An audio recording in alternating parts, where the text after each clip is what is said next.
Deep fake, കുട്ടികൾക്കെതിരായ ലൈംഗിക അതിക്രമ ഉള്ളടക്കങ്ങൾ തുടങ്ങിയവയിൽ ഖേദം പ്രകടിപ്പിച്ചിരിക്കുന്നു മെറ്റ സിഇഒ മാർക്ക് സക്കർബർഗ്. സാങ്കേതിക പിഴവുകളിലും മെറ്റ മേധാവി ഖേദം പ്രകടിപ്പിച്ചിട്ടുണ്ട്. കേന്ദ്ര സർക്കാർ വൃത്തങ്ങളാണ് ഇക്കാര്യം വ്യക്തമാക്കിയിട്ടുള്ളത്. നോബിൾ മാരിക്കാരൻ നമുക്കൊപ്പം ചേരുകയാണ്. നോബിൾ, വിവരങ്ങൾ പറയും.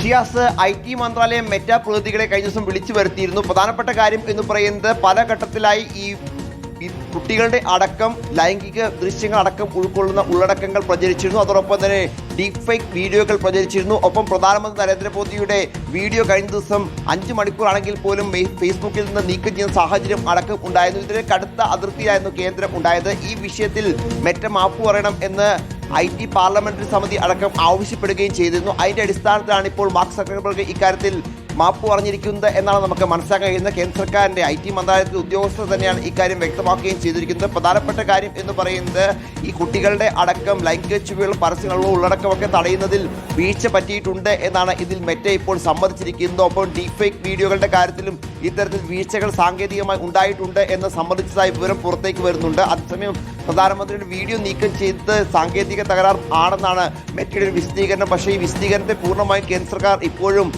മുഖവിലയ്ക്ക് എടുത്തിട്ടില്ല എന്നാണ് മനസ്സിലാക്കാൻ കഴിയുന്നത്. കാരണം അങ്ങനെ ഒരു സാങ്കേതിക തകരാർ ആ ഒരു വീഡിയോയ്ക്ക് മാത്രം ഉണ്ടാകേണ്ടതില്ല എന്നാണ് കേന്ദ്രത്തിന്റെ ഇക്കാര്യത്തിലുള്ള വിശദീകരണം. അതാണെങ്കിൽ മാർക്ക് സക്കർബർഗ് ഇക്കാര്യത്തിൽ ഇത്തരത്തിൽ മാപ്പ് പറഞ്ഞ സാഹചര്യം എന്ന് പറയുന്നത് മാപ്പ് പറഞ്ഞില്ലെങ്കിൽ IT നിയമത്തിലെ 79-ാം വകുപ്പ് പ്രകാരമുള്ള പരിരക്ഷ എടുത്തു കളയുമെന്ന കൃത്യമായ കർശന നിർദ്ദേശം അടക്കം കേന്ദ്ര സർക്കാരിന്റെ ഭാഗത്ത് ഉണ്ടായിരുന്നു. അതിന്റെ അടിസ്ഥാനത്തിലാണ് ഇപ്പോൾ ഇത്തരത്തിൽ ഒരു ഖേദപ്രകടനം ഉണ്ടായിരിക്കുന്നത് എന്നാണ് അറിയാൻ കഴിയുന്നത്. കഴിഞ്ഞ ദിവസങ്ങളിലൊക്കെ വലിയ തരത്തിൽ ഈ സംഭവവികാസങ്ങൾ എല്ലാം വിവാദമായിരുന്നു. മെറ്റയുമായി കേന്ദ്ര സർക്കാർ കഴിഞ്ഞ കുറേ നാൾ വലിയ തരത്തിൽ വലിയ ശക്തമായ എതിർപ്പിലും ഒപ്പം വലിയ ഏറ്റുമുട്ടലിലുമാണ് എന്നുകൂടി എടുത്തു പറഞ്ഞു. പ്രത്യേകിച്ച് വാട്സപ്പിന്റെ പുതിയ ഈ പറഞ്ഞ വാട്സപ്പ് യൂസർ നെയിം അടക്കമുള്ള ഇതുമായി ബന്ധപ്പെട്ട പുതിയ മാർഗങ്ങളൊക്കെ വന്നത്, പുതിയ അപ്ഡേഷനൊക്കെ വന്നതിനെയൊക്കെ ശക്തമായി തന്നെ കേന്ദ്ര സർക്കാർ എതിർത്ത് അതിലൊക്കെ ആശങ്ക രേഖപ്പെടുന്ന സാഹചര്യം ഉണ്ടായിരുന്നു. അല്ലെങ്കിൽ മാർക്ക് സക്കർബർഗ് ഇപ്പോൾ ഒരു ഖേദം പ്രകടിപ്പിച്ചതുപോലെ നിലവിലത്തെ ഈ യുദ്ധം കേന്ദ്ര സർക്കാരും അതോടൊപ്പം മെറ്റയും തമ്മിലുള്ള നിലവിലത്തെ ഈ പ്രതിസന്ധി അവസാനിക്കും എന്ന പ്രതീക്ഷയാണുള്ളത്. അതിന്റെ അടിസ്ഥാനത്തിലാണ് മാർക്ക് സക്കർബർഗ് ഇപ്പോൾ ഇക്കാര്യത്തിൽ ഒരു ഖേദം പ്രകടിപ്പിച്ചു എന്ന വിവരം